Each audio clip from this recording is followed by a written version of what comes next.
Here we go. Marshall, Carter, and Dark Limited.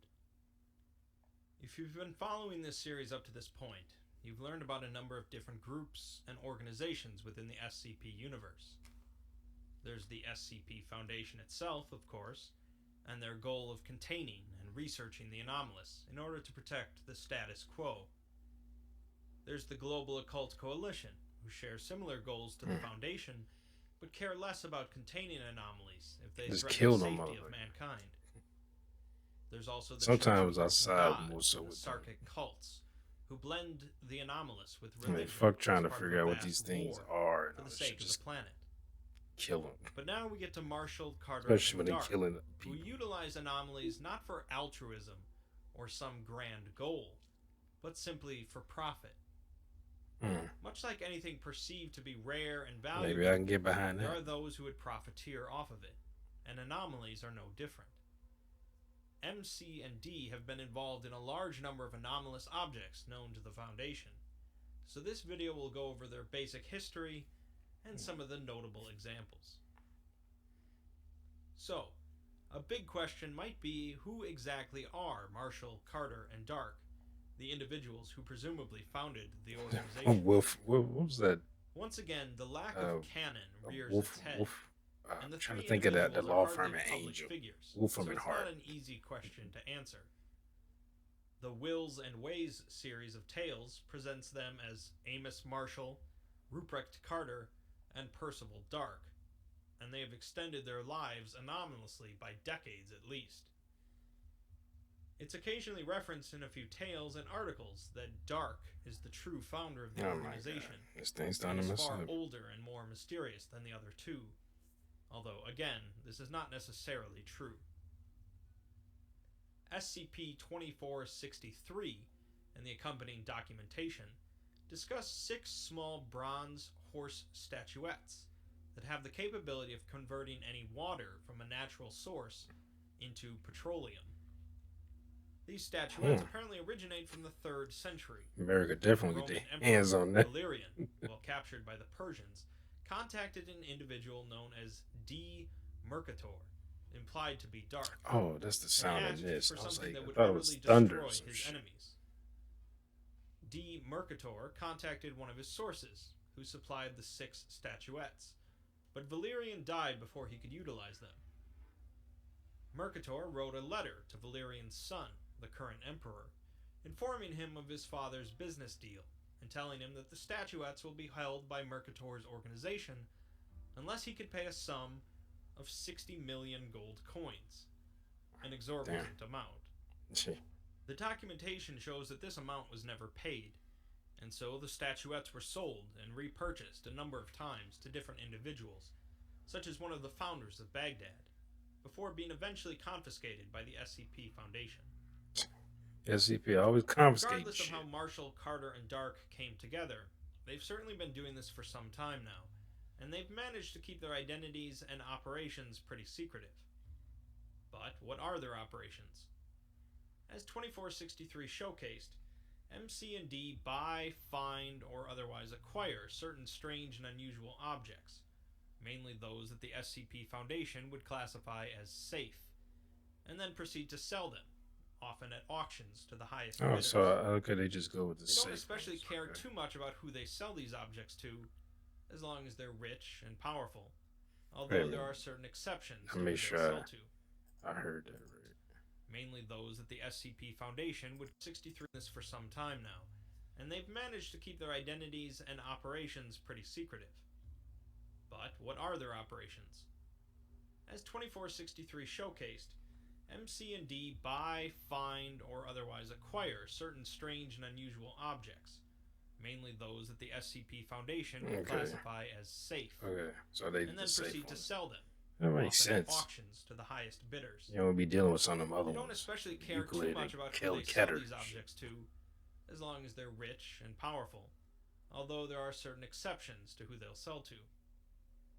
The documentation for 2463 shows MC and D bidding on one of their own items to prevent the Mana Charitable Foundation from purchasing it, as they likely wanted to take it out of circulation. The MCF is an organization that uses anomalies to try and benefit the world. The Serpent's Hand isn't a We much don't want larger them to threat have to their it. operations, however, a group devoted to spreading awareness of the anomalous and taking down the veil of secrecy. Although organizations such as the Foundation and the GOC are opposed to MC&D's operations, they can't quite compete with their level of economic power, and ultimately there are better ways for them to spend their time and efforts. Although MC&D possess a vast amount of wealth and control, and could easily plunge the world into thermonuclear war, they choose to use this power to simply gain more wealth. It's said It's that all around about the 100 money, people baby. specifically work for MC&D at any given time, running a highly efficient operation. But they will occasionally outsource some work to other organizations if necessary. They acquire their products through various means, primarily from purchasing items directly from anomalous creators, such as Dr. Wondertainment and the Factory. They will also trade with Prometheus Labs and obtain art exhibits from Are We Cool Yet? They then sell these items across the world, and they claim the Chaos Insurgency is one of their biggest clients, a group that uses anomalies for personal benefit, often weaponizing them. Let's discuss some of the interactions that MC&D have had with the SCP Foundation, to give you perhaps a better idea about the group, although keeping in mind these documents are written from the Foundation's perspective. As mentioned, most of the items that MC&D deal with are Goddamn considered safe headphones. by the Foundation, but that does not mean they're harmless, and the group generally cares little for ethical concerns.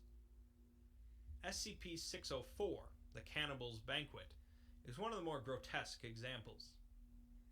This SCP is a set of tableware, dishes, and glasses that, when an edible substance, primarily animal matter, is placed on or in them, turns into human flesh or bodily fluids. Oh yeah, I think I've heard of this shit. The transformation will be the closest approximation between the two, so fleshy steaks will become cuts from a human thigh, and red wine will turn into human blood. These transformations are limited to the Because size Hannibal of the Lecter's dish, so fucking most table. pieces will transform into an infantile equivalent, such as chicken wings becoming tiny burnt infant arms. Placing items vertically on the dishes does allow for larger growths, such as placing a snake upright on a dish and it turning into a human throat and mouth. Marshall, Carter, and Dark acquired the item from a secluded monastery that was using it to practice the rites of communion, believing it to be the body and blood of Jesus Christ. After MC&D Really? acquired Oh, it, they God, began this using bitch. it as an exhibit in a restaurant, offering it to certain members as a chance to safely test the waters of cannibalism. Another trait of SCP-604 is that if any still living material is placed on its surface, it will transform into a moving human body part, Hell, whatever, maybe like such as the abs on his starfish chest. turning into a six-fingered baby's hand that can flex its fingers. This phenomena was highly desired by MC&D's clients, and so kittens, puppies, and small monkeys were often used, with continued efforts on their part to create a human head capable of intelligent speech. Another example of their morals, Interesting. or lack thereof, is SCP-1660, Unearthly Forest.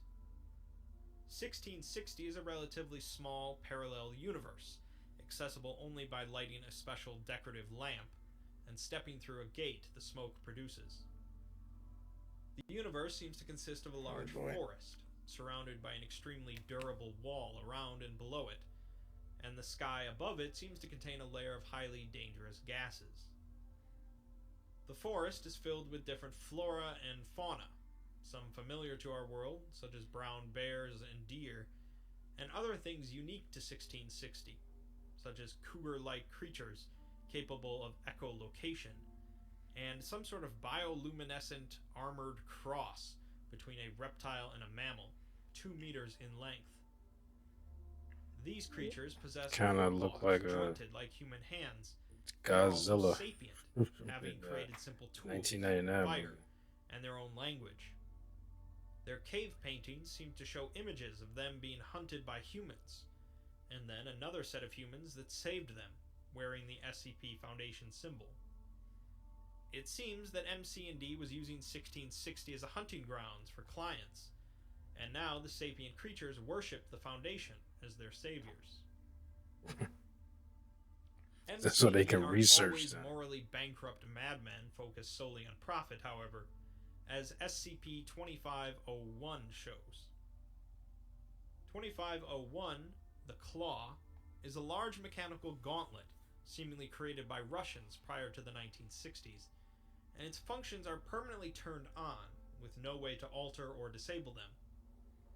When an individual wears the gauntlet, they are capable of exerting immense pressure on any object within sight, simply by holding the gauntlet in front of them and squeezing the claw so that the object is between it. This pressure is capable of crushing a soup can from a meter away, flattening a tank from 200 meters away, and potentially even crushing asteroids or planets. How MC&D acquired this item is unknown. Useful. And they apparently sold or lended it to a few clients before deciding it was simply too dangerous.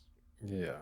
Rather than risking a wealthy individual try to flatten the sun, they shipped it off to the SCP Foundation for safekeeping. What idiot would do that? Although there isn't much love between the two groups, they acknowledge that the Foundation are simply better at keeping dangerous things safe and contained.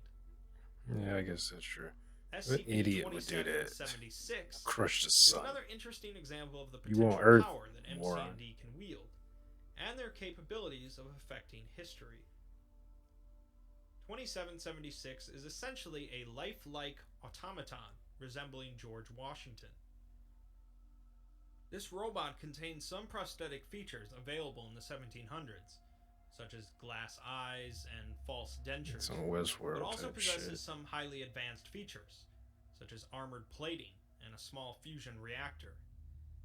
Letters recovered reveal that MC&D created 2776 using the corpse of George Washington, who died while still an officer in the French and Indian War. Apparently, the colonists needed both an inspirational leader as well as more firepower, and so MC&D supplied both with 2776. One of their employees, named Martha, was assigned to maintain the automaton. Why did you say that He was name? given an estate away from prying eyes to avoid people discovering his true nature.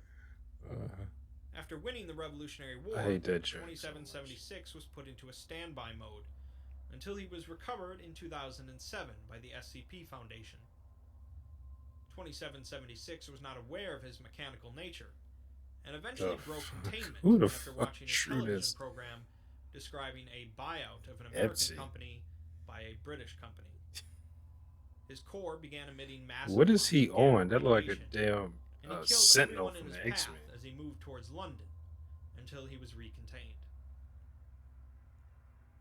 It's hard to look at Marshall Carter and Dark and see them as anything close to good, Like, but it is easy to see them had the as technology to do realistic, that back in at the least day? as far as an SCP universe is concerned.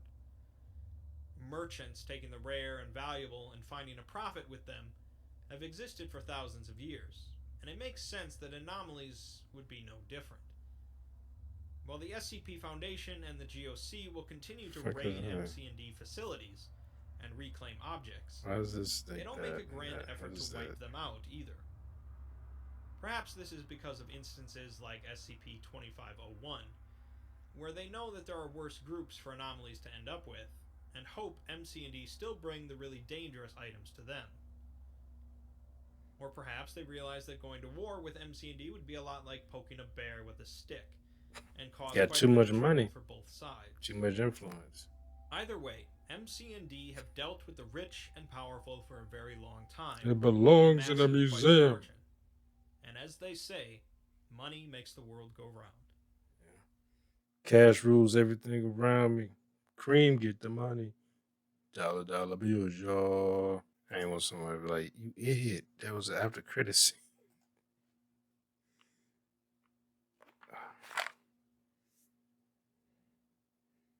Oh, I thought that thing turned. I'm gonna have to. These damn headphones fucked up. Well, I fucked them up. Like, I fucked up the mic. Now they had this clicking noise every so often, and it's annoying. And now these Bluetooth ones, well, these are old. My dad gave me these like, cause he was like, I don't use them. You can have them like 6 years ago, and then he had them for like 3 years before that. I never really used them, and now they starting to have this like going in and out of Bluetooth is kind of like that. Anyway, so I find it interesting. I mean, it makes sense that they have the SCP Foundation that is all about protecting humanity, even though they actually don't really care. Like if there's an event where an anomaly is destroying a bunch of shit, it's all about just catching that anomaly, and but they don't really look at they kind of were cold to the collateral damage. They're kind of like whatever. I mean, you can see it in the way they treat D class people. Like they get prisoners, and then they start when anybody who is part of the SCP Foundation fucks up, they get put them in D class, and now you basically a test subject, for these damn SCPs. But what they do is important, even though they are pieces of shit. But also we have was it the GOC or the Global Occult Coalition, which is the same as SCP, but they kill. There's no secure and contain. It's it's capture and kill and protect people by doing that. Which sometimes I'm like, sometimes they seem like they're right. I mean, some of these anomalies, I'm like, y'all should have, when y'all found out what these things can do, especially the extremely dangerous ones. You should have been trying to figure out how to kill these things from the get go.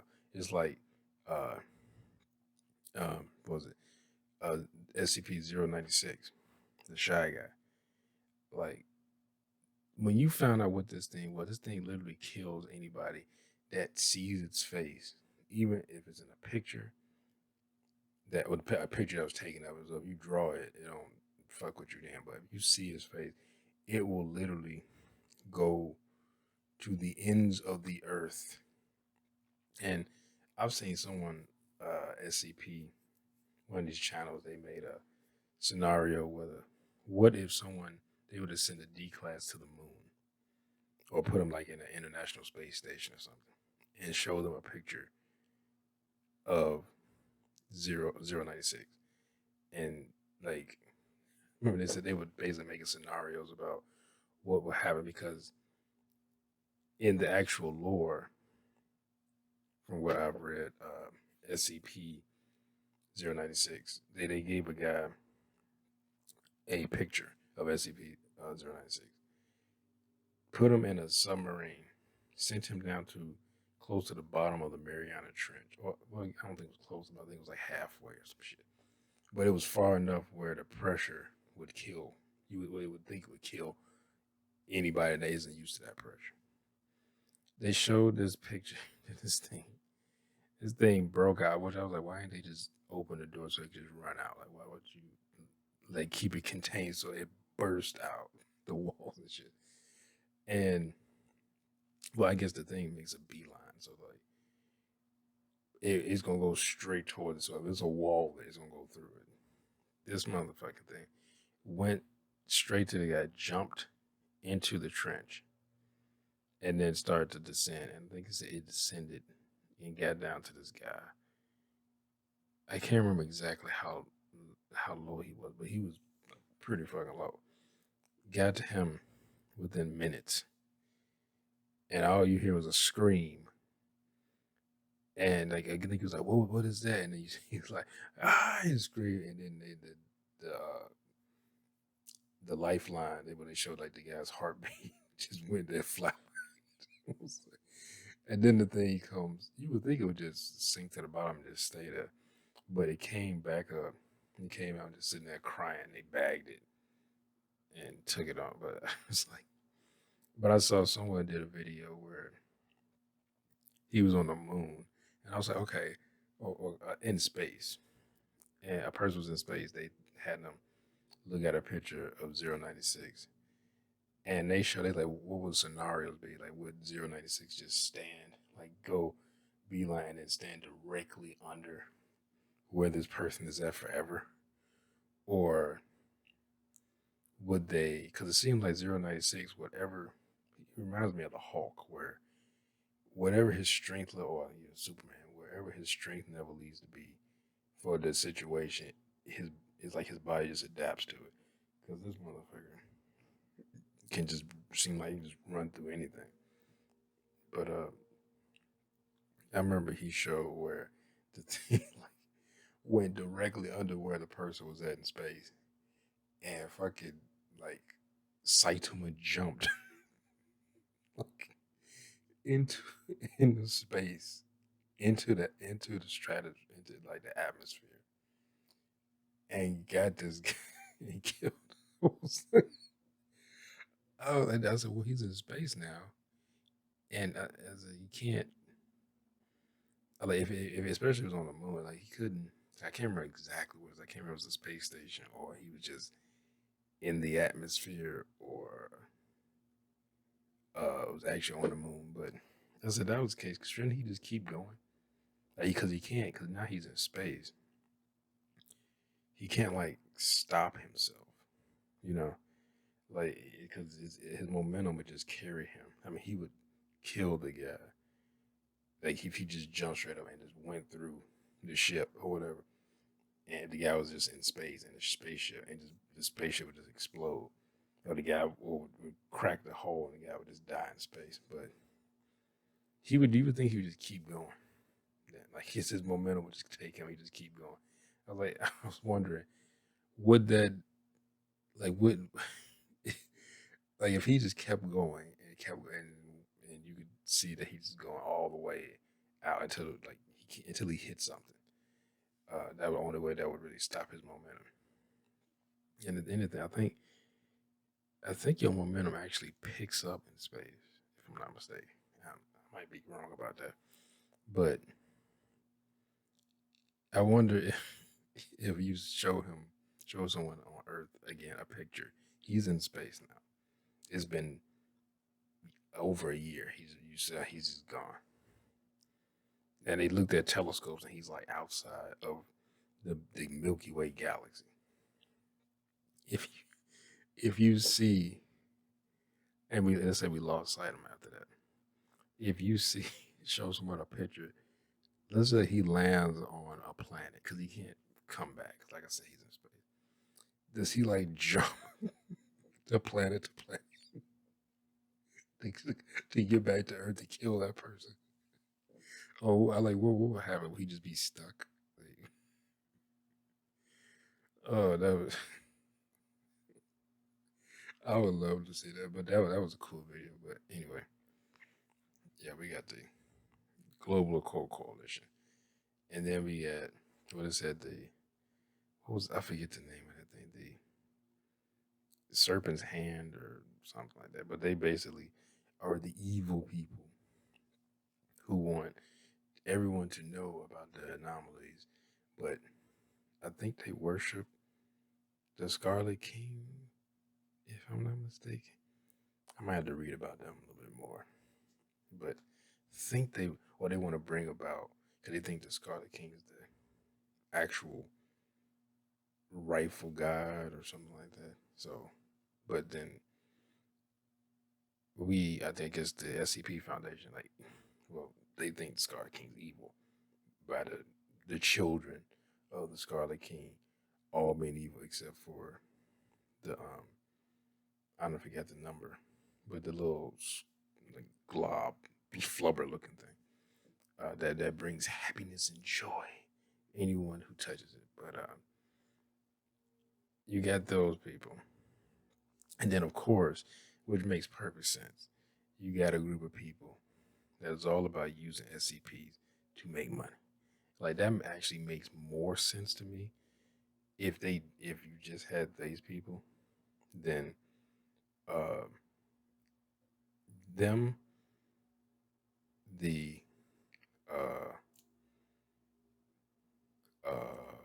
why am I feeling the serpent's hand, and maybe the global occult coalition. Like I could see those three. SCP sounds more far fetched to me. If you like would exist in real life, like based on like how people are in real life, I could see what was the name of this? Because I want to say their name, or at least their abbreviation. MC MC MCD MCDL. Yeah, that's it. Yeah, MCDL. Like I can see them existing because it's all about making money. I mean, that's pretty much people roll over people all the time in real life about making money. I mean, you see people. Hey, if you got global warming happening, you have people lobbying about uh gas. Like, no, we need you keep gas flowing. No, don't put any money into renewable energy. Fuck all that. That's renewable energy for pussies. It's like it's all about gas and coal, baby. We don't use coal like we used to, but that's all it's about. So that makes perfect sense. And the the occult one, that made sense to me. People always had conspiracy theories about. I mean, hell, most religions are have some type of um, like doomsday or apocalypse that's gonna happen. Christians got the rapture. It just every religion has, or almost every religion, I guess, has some type of apocalypse that's going to happen, and all the evil's going to be swept from the earth, and all the good people, either they're going to be on earth in a paradise, or they're going to be sent to heaven. I was like, because I remember hearing that, I said, wait a minute. So everyone's gonna die, but the evil or bad people, or people who just didn't make the cut, they're not evil people, but you weren't really good either, so you don't get to go. You get to die horribly on Earth, like, or just be in a basically like apocalyptic world with demons on Earth now and dragons and shit flying around, and everyone's out to kill everybody else or to get what they need to survive. So you just hell on it's you're an apocalypse, and everyone else goes to heaven. But I was like, don't you need to die to go to heaven? So like everyone dead. Like, won't you just in that case, won't you just kill everybody? All the other people on Earth. Why they gotta suffer? If they're gonna go to hell, unless now like hell is actually on Earth. But then when they die, then they go to hell, actual hell. So they suffer on Earth a little bit more until they die, and then they go to hell. Where everyone else just gets sent to heaven. But I like you got to be dead to go to heaven, so they die too. So everyone's dead. Everyone eventually is dead because of that. So I can see them existing in real life, and like I said, the GOC existing because I don't think too many people be worried about research because there's too many of these anomalies that are so dangerous that they would have been that you well some of them are so dangerous that you can't do anything about them. Like that big ass serpent. I forget the numbers called. That they get the what's it called, the agnostic, not agnostic, I almost say anesthesia. You know what I'm talking about. I forget the name, but it makes people forget. It ends a big ass serpent in the ocean. Like that thing is so big. Like they actually think it could be. Damn it! I'm forgetting. I forget names now. The world serpent. I was trying to think of the actual name of the thing. Sorry with a J. But the world serpent from Norse mythology. Like I think they think it could be that. But like certain things like that, where he's like, okay, we need to know where that motherfucker's at all times because that thing moves sometimes. So like we need to know where that's at. But we all could also they need to get that stuff that it excretes after it eats somebody. And I'm like, he definitely not eating for sustenance because he ate one human and this thing is like gigantic. Like based on what I remember, what they talk about, it's like the biggest creature in the ocean, unless fucking Cthulhu's down there. But like certain things like that that can't be killed. They okay, we need to make sure we know where that's at all times and have a nuclear weapon pointed to it at all times, ready to be fired, and whatever areas in, ready those nukes for launch so they can get to it quickly. But everything else dies. The no contain, be protecting. Like I said, like the global coalition, they protect, but everything is killed except for the things that they literally cannot kill or don't know how to kill, or if they launch the nukes, they're like, well, we're gonna probably wipe ourselves out trying to kill this thing, or maybe just start a nuclear winter, but we might survive that. If we kill this thing might come up and literally wipe out everyone on Earth. But yeah, that's interesting. Because I remember I was talking about having like a SCP movie. If they did like, because everyone got to a fucking universe now, Marvel. Um, if they did a movie like the SCP movie, and they had like dealing with certain SCPs, or I wonder how you would do it. Would it just be an SCP movie, or would it like revolve around a certain SCP? Or they could have it like as being, SCP is kind of like, the protagonist, and them dealing with, the GOC, or the what was it, MCDL, or the Serpent's Hand and stuff like that, and the Serpent's Hand could be like, oh, you think they're the main bad guy, but it's actually the MCD, because it's about money. because it's always about like you thinking other people want like world domination or some shit, but even though they're more about bringing the truth out as far as like SCPs, and also worshiping basically the Satan in this world, or the Scarlet King.